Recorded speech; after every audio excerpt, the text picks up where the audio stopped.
Do the drums in your mix sound lifeless, boring, dull, and nothing like the impact that they have in the room? Well, whether you're about to record your drums or you're using samples in the box, I've got a simple trick that gives you fat drums with more attitude and character.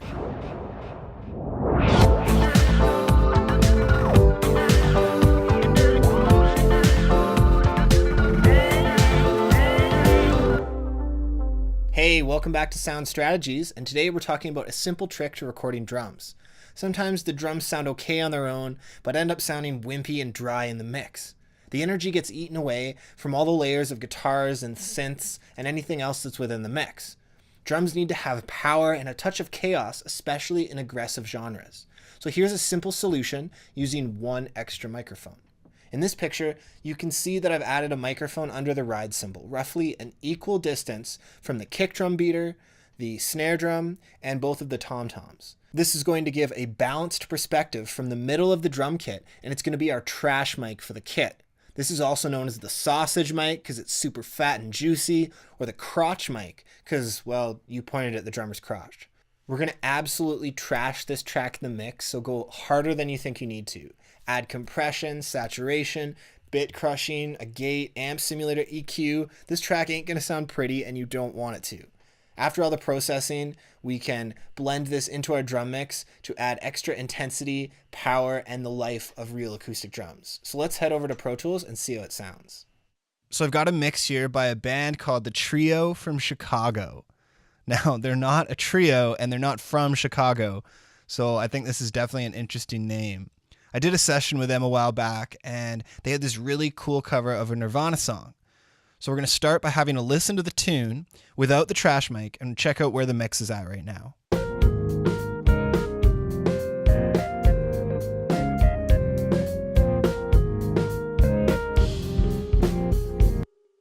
Okay, so we've got a pretty balanced representation of the drum kit, but it doesn't really sound special. So next I'm going to blend in this trash mic here to add a bit of power and intensity to the drum mix.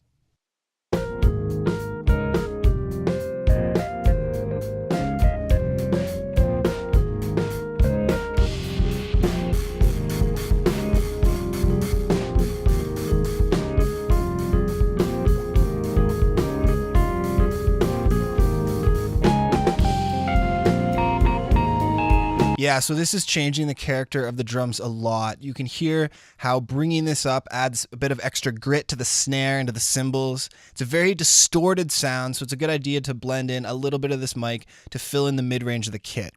Now let's check out what this mic sounds like solo.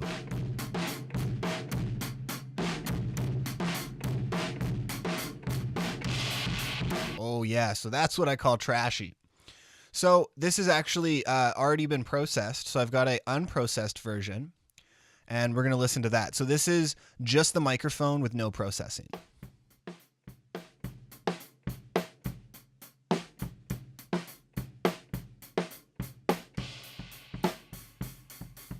So we're getting a good balance of the beater of the kick and the snare drum. And if there was toms in that, there would be a pretty good image of the toms. So what I did to process this, I did it pretty quickly, so I'm going to do my best to recreate it for you now. I know that I added in a little bit of tape saturation. So we'll get that center harmonic. I'll use the Kramer tape. And then I used a little bit of compression. And for this, I'm going to use the Puke Child just because it's very simple. So what I'm going to do is for the saturation, I'm just going to drive it harder, increase this flux, which is also a bit of distortion, and then I'm going to drive the input gain and just turn up the threshold a little bit, and we'll just see what that sounds like.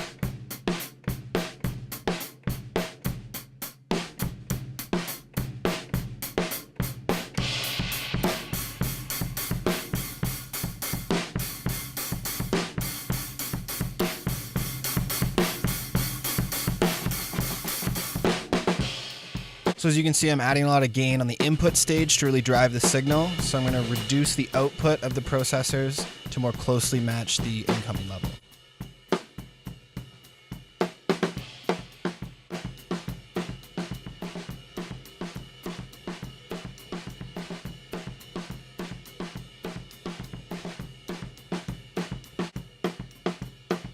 Okay, great. So that's making it a little bit trashier, and you can go all out. You can add as much stuff as you want. I do know that the last thing that I did was I put on an EQ, and I just cut out a little bit of the low end and a little bit of the high end using the low pass and the high pass filters. And this is just to kind of focus it more around the mid range so that it adds some body to the snare drum and to the kick, but it's not really going to do much to the absolute low end, and it's not going to do as much to the cymbals. Now, this tune actually has a drum solo in it, so we're going to skip over to that section and see how this new perspective is adding to the drum kit. I'll just unsolo this and have a listen.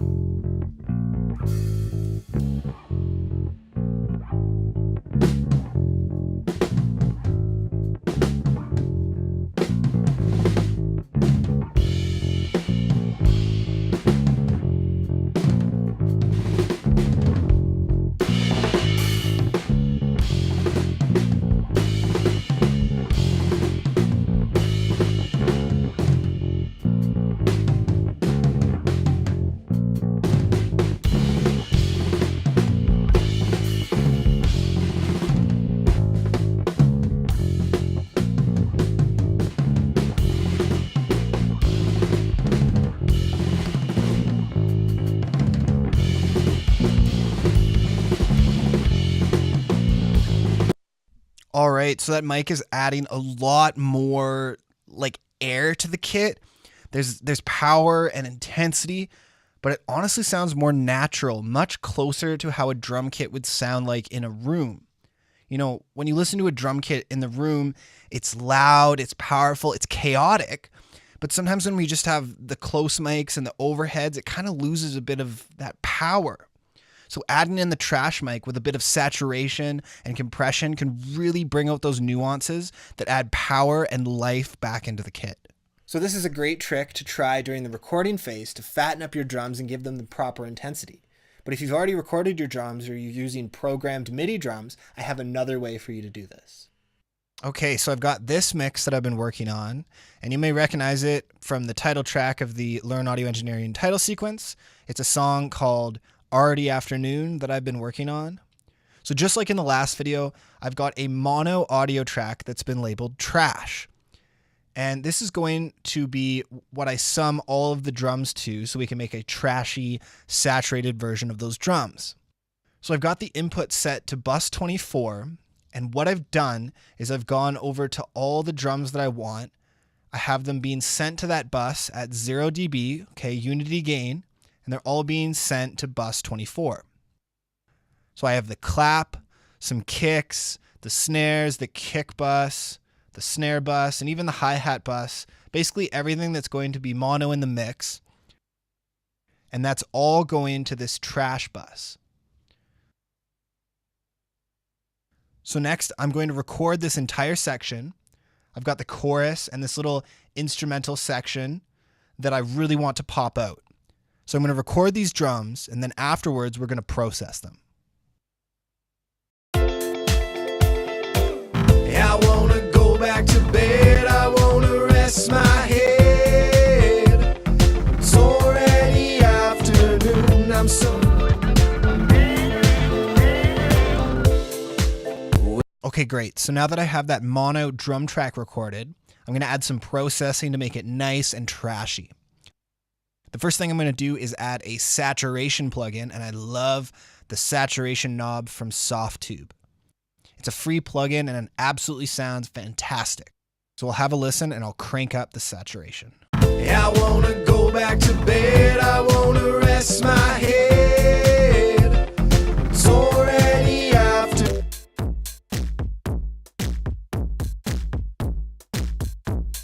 Sounds pretty trashy on its own. Already afternoon.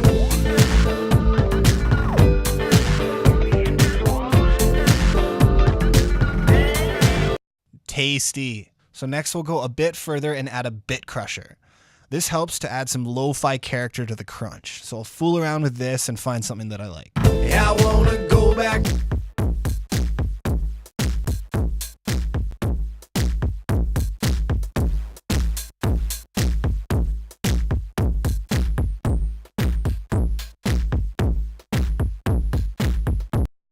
Nice. So that's adding a little bit more bite. And then next I'm going to add in a compressor, just the default one in Logic, and let's see what that's doing. I love the stock compressor in Logic because it has all these different compressor models to choose from. So I'm going to switch between the models and see which one I like.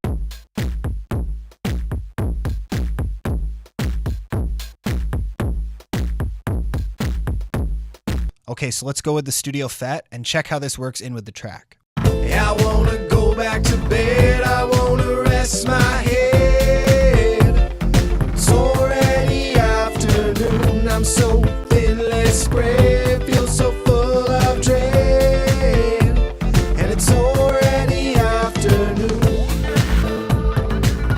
So we can really hear that adding a lot of power to the drums, but you might be thinking that it sounds just a little bit obnoxious, and you'd be right. This trash track is pretty ugly, and what's going to make this track really fit in is automating the volume to adjust the intensity and the presence of the drums within your track. So you can go one step further and manual adjust the level of your trash mic so that it prevents it from sitting too loud in the mix and sounding kind of gross. So in this example, we used saturation and a bit crusher and compression to get our trashy track. And again, I'm only using this technique on the chorus and the interlude in my song because I want those sections to really pop out and add some extra emphasis and aggressiveness to the main part of the song. So let's recap everything we talked about in this lesson. Step 1, we're going to use a mic under the ride cymbal to capture a balanced image of the drums. This is known as the trash mic. If you've already recorded your drums, you can sum individual drum tracks to a new audio track that will be your trash mic. Number 2, we're going to add saturation, compression, bit crushing, amp simulation, distortion, negate, anything you want, processing to make a more charactered, trashy perspective of the drums. And then number 3, we're going to blend that trash mic into the drum mix. And number 4, automate the volume level to adjust the intensity and presence between the sections. So that's all for this lesson. I hope that you've enjoyed this technique and may it bring tasty drums to your future projects. If you want to learn more about recording and microphone techniques, you can sign up on my website to get access to my first ebook as soon as it's released. Remember to like and subscribe this video below and share any new ideas or success stories in the comments. Thanks for watching. Bye for now.